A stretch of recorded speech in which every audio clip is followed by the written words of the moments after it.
Greater اسرائیل بنے گا.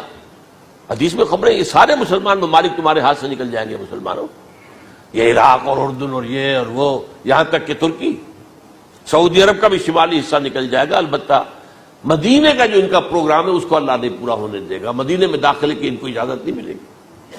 بہرحال یہ سارا کچھ ہونے والا ہے. وہ وقت بھی آنے والا ہے کہ حضور کی ایک حدیث کے مطابق ایک شخص کے 1000 بیٹے ہوں گے تو 999 ختم ہو جائیں گے، ایک بچے گا.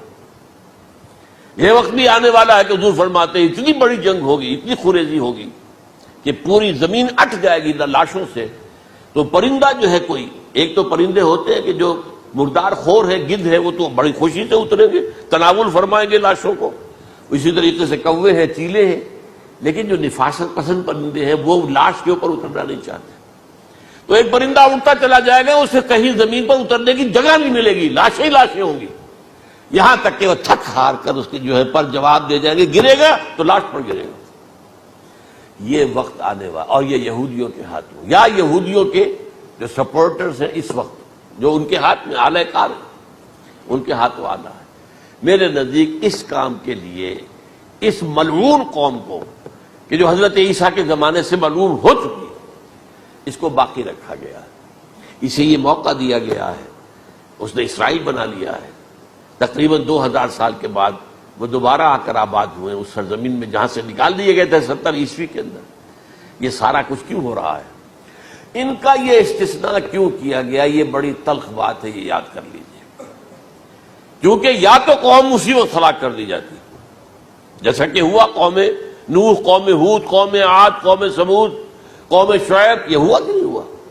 اور سدوم اور عمورہ کی بستیاں جہاں حضرت لوط بھیجے گئے، اور آل فرعون جو ہلاک کیے گئے. یا تو پوری قوم ہلاک کی جاتی، نہیں.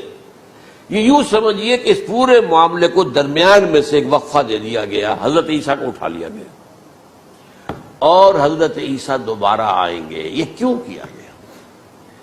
اب اس میں بڑی تلخ بات آپ سے کہہ رہا ہوں، یہ آپ کے لیے قبول کرنا آسان نہیں، حلق سے نیچے اٹھنے کی مشکل سے.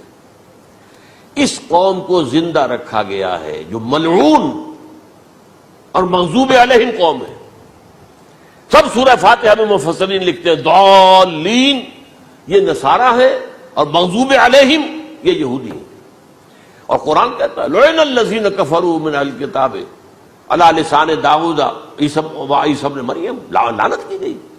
ایک ملعون اور مغضوب قوم کے ہاتھوں آخری امت محمد، اور اس کا بھی بہترین حصہ، اس پر عذاب ان کے ہاتھوں آئے گا. عربوں پر عذاب یہودیوں کے ہاتھوں، اس لیے ان کو بچایا گیا. یہ میں نے کئی دفعہ واقعہ سنایا، مولانا اسلائی صاحب بتایا کرتے تھے، کیونکہ وہ راجپوت تھے، یو پی کے راجپوت، مشرقی حصے کے. کہ ہمارے ہاں کوئی نوجوان اگر کوئی بڑی گری ہوئی حرکت کرتا تھا تو اس کے سر پر چمار کے ذریعے، چمار کے ہاتھوں جوتا لگوایا جاتا تھا. اگر راجپوت کے سر پر راجپوت کا جوتا گرا تو چلو تکلیف تو ہوئی، لیکن یہ کہ راجپوت کا جوتا گرا ہے نا، پڑا ہے. لیکن راجپوت کے سر پر چمار کا جوتا، جس کو آپ انگریزی میں کہتے ہیں to add insult to injury, تو تکلیف بھی ہے جوتا کھانے کی، اور انسلٹ ہے کہ ایک چمار مار رہا. یہ امت سب سے خیر امت ہے، کنتم خیر امت اخرجت للناس. اس کے لیے عذاب بھی بدترین آئے گا. اور کن پر آئے گا؟ اس امت کا جو اصل نیوکلیس ہے، عرب، جس کے بارے میں حضور کی حدیث موجود ہے ویل للعرب، عرب کے لیے بہت بڑی ہلاکت. اور آج ہماری نظر میں آ رہا ہے وہ ملعون اور مغضوب علیہم قوم، ان کے سینے کے اندر خنجر کی طرح بھونکی گئی ہے.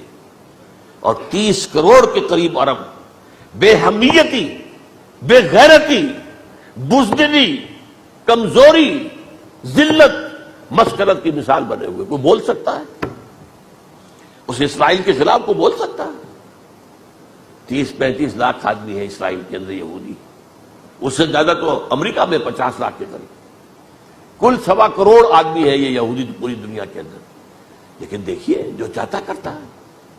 جب چاہا اس نے عراق کے ایٹمک انسٹالیشن کو تباہ کر دیا، اور سعودی عرب کی فضا میں اس کو فیول کیا ہے انہوں نے. دوبارہ ریفیولنگ جو ہوئی ہے ان کے جہازوں کی، وہ سعودی عرب کی فضا میں ہوئی.